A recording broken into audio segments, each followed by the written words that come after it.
Bertemu kembali Berintasan Berita edisi 1456. Saya Zawazi Yusof, antara papar utama malam ini.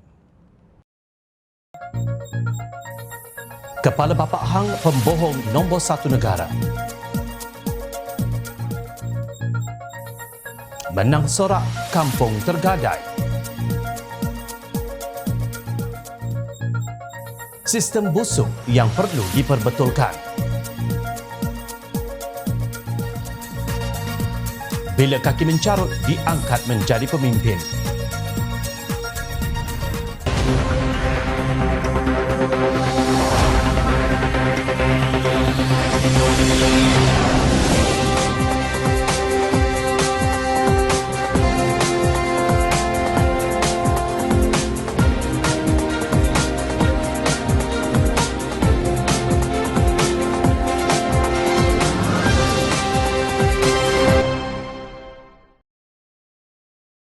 Assalamualaikum dan salam sejahtera. Beberapa hari lalu, Menteri Besar Kedah Datuk Seri Muhammad Sanusi Maknor memperlekeh penampilan Perdana Menteri Datuk Seri Anwar Ibrahim pada Perhimpunan Agung Pertubuhan Bangsa-Bangsa Bersatu UNGA ke-78 di New York yang disifatkan sebagai hambar dan gagal mendapat perhatian pimpinan dunia. Beliau yang juga Ketua Pengarah Pilihan Raya Perikatan Nasional PN berkata situasi Dewan yang lengang ketika Anwar berucap menyampaikan kenyataan negara cukup memalukan. Kenapa tak ada orang? Sebab orang luar pun tahu dia kuat membohong daripada dengar lebih baik keluar. Sebagai rakyat Malaysia, kita patut malu kerana ketika berucap di UNGA, orang tak mahu dengar. Demikian katanya sinis. Beliau berkata demikian ketika berucap pada ceramah perdana kempen pilihan raya kecil PRK Dewan Undangan Negeri Don Pelangai di Dataran Purnama, Simpang Pelangai di Bentong malam semalam. Ceramah berkenaan disiarkan secara langsung pada akaun Facebook TV PAS. Namun pembohongan mulut Sanusi yang dikenali sebagai MB Kepala Bapak Hang ketika naik syekh berceramah itu terbongkar. Perdana Menteri mendapat tepukan gemuruh sebanyak 9 kali ketika berucap dalam Perhimpunan Agung Pertubuhan Bangsa-Bangsa Bersatu UNGA ke-78 di New York Jumaat lalu. Ahli Majlis Tertinggi UMNO, Datuk Muhammad Fuazar Kassi berkata beliau antara saksi hidup yang berada di Dewan Persidangan Utama Pertubuhan Bangsa-Bangsa Bersatu PBB ketika ahli Parlimen Tambun itu menyampaikan ucapan. Oleh kerana saya saksi hidup, maka dia wajar digelar pemimpin pembohong nombor 1 Malaysia. Bahkan saya hadir 3 hari berturut-turut dari Selasa hingga Khamis mendengar ucapan ketua-ketua negara lain sebelum Perdana Menteri berucap pada Jumaat. Mukadimah sahaja dapat tepukan gemuruh bila Perdana Menteri sentuh perang Rusia-Ukraine yang beri kesan buruk kepada global. Katanya dalam siaran di Facebook beliau semalam, bagaimana mungkin seorang pemimpin yang kononnya memperjuangkan Islam seperti Sanusi boleh memperlekeh penampilan Perdana Menteri di UNGA ke-78 New York dengan menyifatkannya sebagai hambar dan gagal mendapat perhatian pemimpin dunia.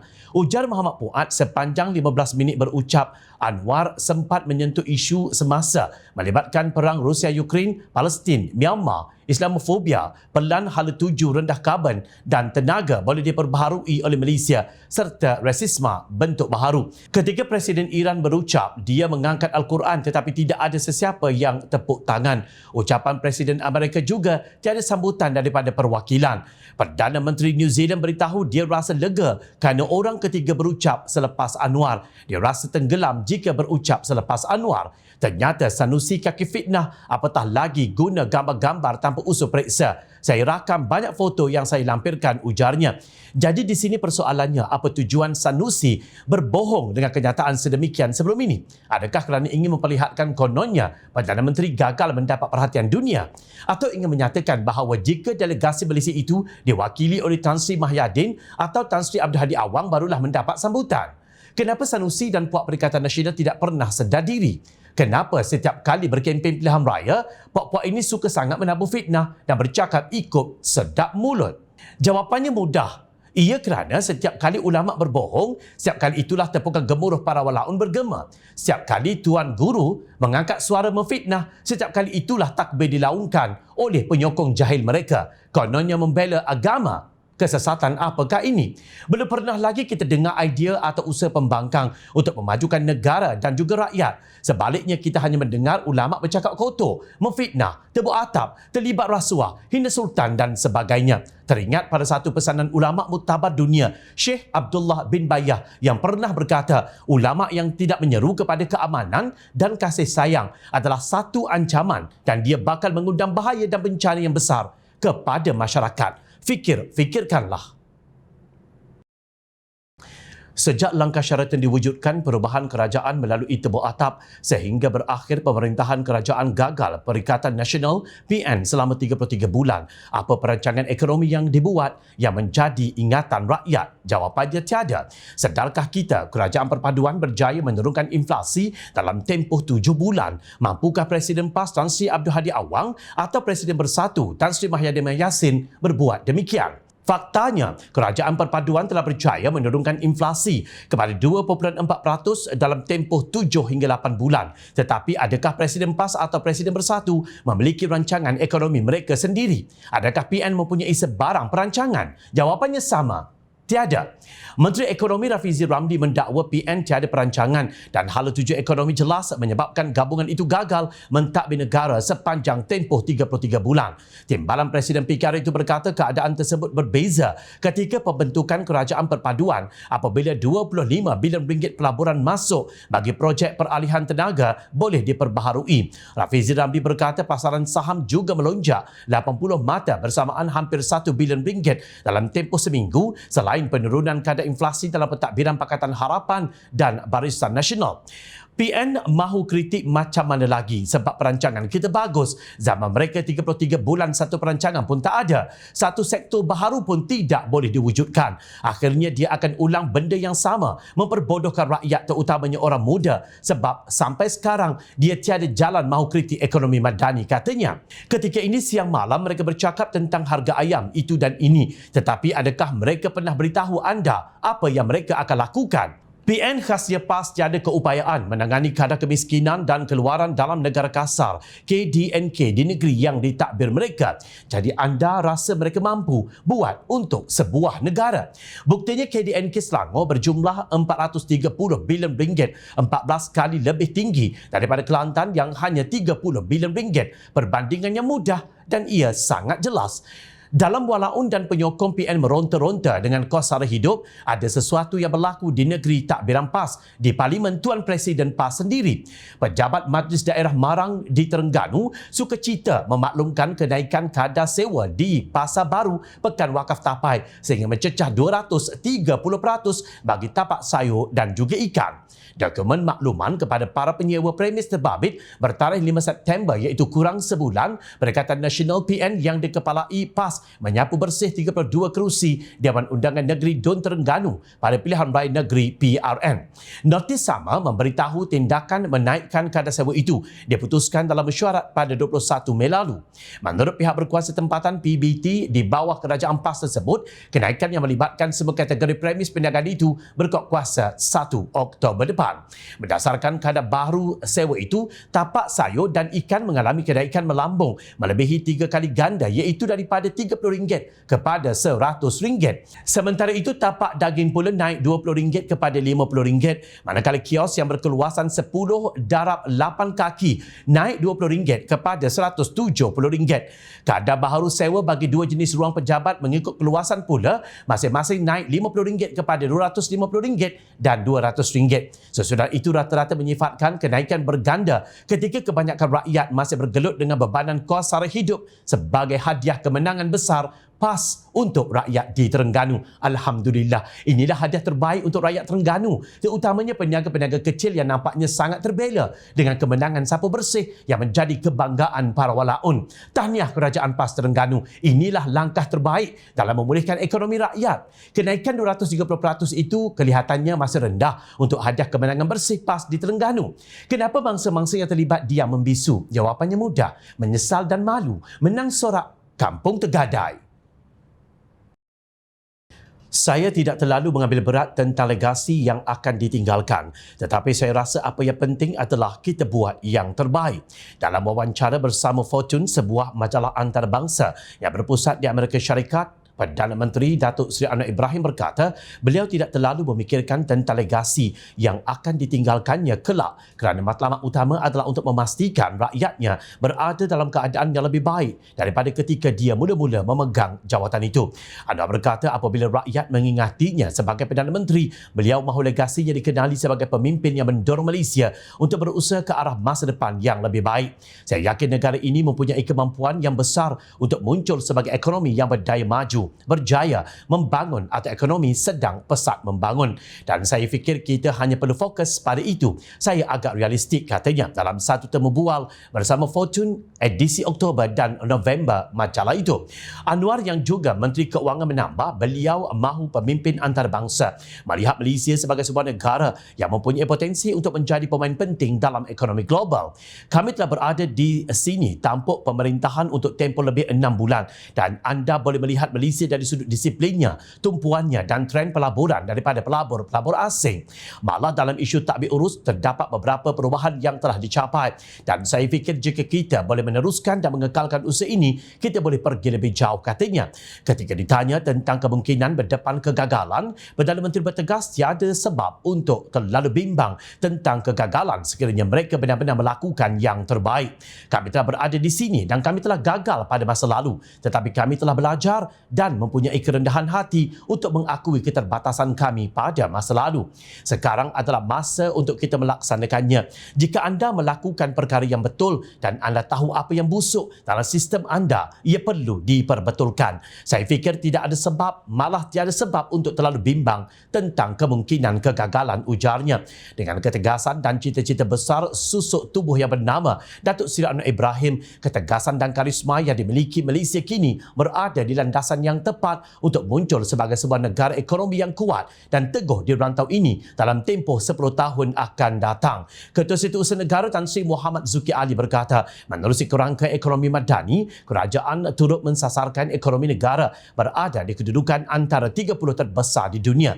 Menurut beliau, dalam tempoh separuh pertama 2023, keluaran dalam negara kasar KDNK negara telah mencatat peningkatan sebanyak 4.2%. Prestasi pasaran buruh juga lebih baik dengan kadar produktiviti yang lebih tinggi dicatatkan, iaitu 3.7% setahun bagi tempoh 2021 hingga 2022. Kadar pengangguran juga menurun kepada 3.5% pada suku kedua tahun 2023. Selain itu, kita juga telah berjaya mengangkat agenda kesejahteraan rakyat di peringkat domestik apabila Indeks Kesejahteraan Rakyat Malaysia yang mengukur tahap kesejahteraan ekonomi dan sosial rakyat telah meningkat sebanyak 1.3% setahun. Katanya, namun sayang sekali masih ramai yang membutakan mata dan membengkakkan telinga dengan kejayaan demi kejayaan yang dicipta Perdana Menteri dan pasukannya untuk negara dan rakyat. Semuanya kerana dendam dan cita-cita kotor pihak sebelah sana yang dilihat hidup dalam dendam dan 1000 penafian. Betul kata Anwar, usah difikirkan sangat tentang legasi yang bakal ditinggalkan,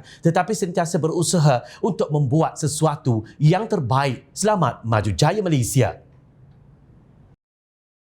Perjuangan Islam PAS kini dilihat sudah jauh tersasar, malah kelihatannya semakin sesat apabila pemimpin yang bercakap kasar, maki hamun, memfitnah dan bercakap bohong kini mula menjadi sanjungan para penyokong yang berkopiah dan berserban. Menurut bekas Setiausaha Dewan Ulama PAS, Datuk Dr. Muhammad Khairuddin Aman Razali, perkara tersebut dapat dilihat dalam kempen parti berkenaan di Dun Pelangai yang mana Menteri Besar Kedah Datuk Seri Muhammad Sanusi Maknor yang mengeluarkan kenyataan yang tidak selayaknya diungkapkan. Dan saya sangat sedih bila melihat pemimpin utama parti yang boleh sahaja mencarut, bercakap lucah di pentas politik, kemudian ditepuk dan disorak oleh ahli-ahli seperti yang tersebar dalam internet, ucapan daripada Yang Berhormat Menteri Besar Kedah yang menyebut kalimah yang saya rasa malulah untuk menyebut kalimah itu, tak sesuai untuk seorang pemimpin besar daripada parti berjamaah Islam pula. Jadi bagi saya, kita kena kekal dengan pendirian kita, berkempen secara damai, tidak menggunakan terlucah, tidak buat persepsi, tidak mencipta pembohongan. Ini adalah prinsip kita dan Barisan Nasional konsisten dengan akhlak sebegini. Kita mendidik semua ahli-ahli kita calon kita utamanya untuk berprinsip dalam berkempen. Kata Khairuddin yang kini Setiausaha Eksekutif Majlis Ulama UMNO. Sanusi yang juga pengarah pilihan raya Perikatan Nasional PN menggesa pengundi di Pelangai untuk menolak BN dan PH bagi menyuarakan penentangan terhadap apa yang didakwanya sebagai liberalisme oleh Kerajaan Persekutuan. Ketika berceramah pada malam penamaan calon di Felda Kemasul, Sanusi membangkitkan langkah ahli Parlimen Ipoh Timur Howard Lee yang memetik terjemahan sepotong ayat Al-Quran baru-baru ini. Beliau berkata perkara itu hanya boleh berlaku kerana Presiden UMNO Datuk Seri Dr. Ahmad Zahid Hamidi memberi sokongan kepada Anwar Ibrahim untuk menjadi Perdana Menteri. Kepada ahli-ahli yang mempunyai pemikiran liberal ni, dia kata biar pihak kurang-kurang dia mengaji kat Quran. Oi pelapa hang. Hang bodoh. Quran ni Tuhan Allah Taala turunkan penuh kesucian, kemuliaan. Dia ada disiplin untuk menghurai, untuk menterjemah, mentafsir, menghurai, dan diajarkan kepada orang ada disiplin. Mengaji 7-8 tahun, kuliah ni pergi kuliah ni. Tubuh kena balik, talaki lagi, baru boleh mengajar. Ni apa pun dah alih batal pun tak tahu. Kotek pun tak gerak. Katanya pada majlis ceramah PN dengan selamba tanpa sedikit pun rasa malu, kononnya mewarisi kepimpinan ulama, dan saya sebagai penyampai berita tidak tergamak untuk menyebut perkataan itu.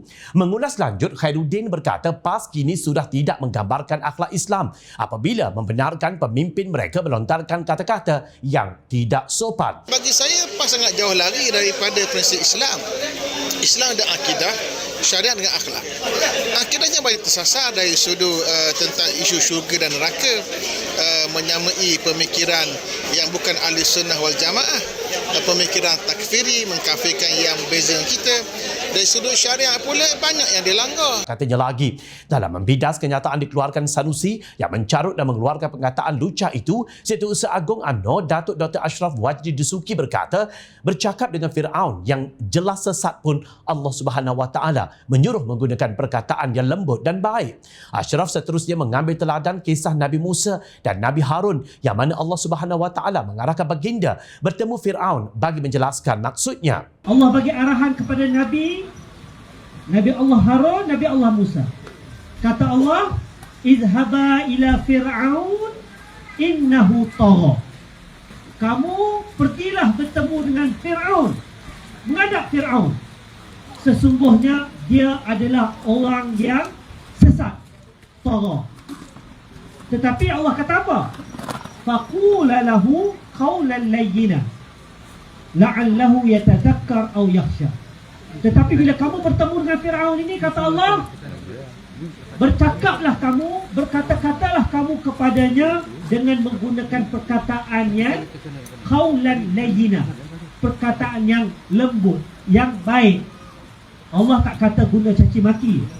Allah tak kata guna kepala bapak hang. Allah tak kata perkataan yang macam dia sebut semalam itu. Start daripada K. Saya nak sebut pun malu. Ini semua bukan akhlak Islam. Katanya kesal. Mengulas lanjut, Ashraf mengkritik PAS yang menyerang pemimpin DAP mentafsirkan ayat Al-Quran, sedangkan suatu masa dulu PAS menganggap satu kelebihan apabila DAP memahami Islam. Malah ketika menjalinkan kerjasama dengan DAP, ada pemimpin PAS mengangkat bekas Ketua Menteri Pulau Pinang umpama Khalifah Umar Abdul Aziz. Masihkah anda ingat semua itu? Kafir yang tidak faham Islam baca terjemahan pun bukan main. PAS terpekik terlolong mencarut merau. Ulama jenama PAS yang kononnya faham Islam sibuk sebar fitnah, menipu dan berkata lucah, dipuja dan disanjung. Apa salah kita? Salah kita adalah membenarkan figura murahan dan bodoh sombong kepala bapak hang seperti Sanusi menjadi pentadbir dan pemimpin.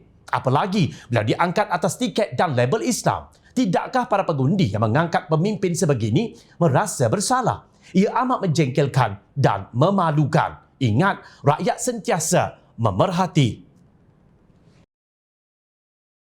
Jom Channel mengucapkan jutaan terima kasih kepada para penyokong dan kepada yang berminat untuk memberikan sumbangan bagi membolehkan kami meneruskan perjuangan menyampaikan berita yang benar. Sumbangan boleh dibuat melalui akaun bank yang tertera. Suara rakyat kami sampaikan demi negara tercinta. Teruskan setia bersama kami. Saya Zawaz Yusof. Assalamualaikum, salam sejahtera. Kita jumpa lagi.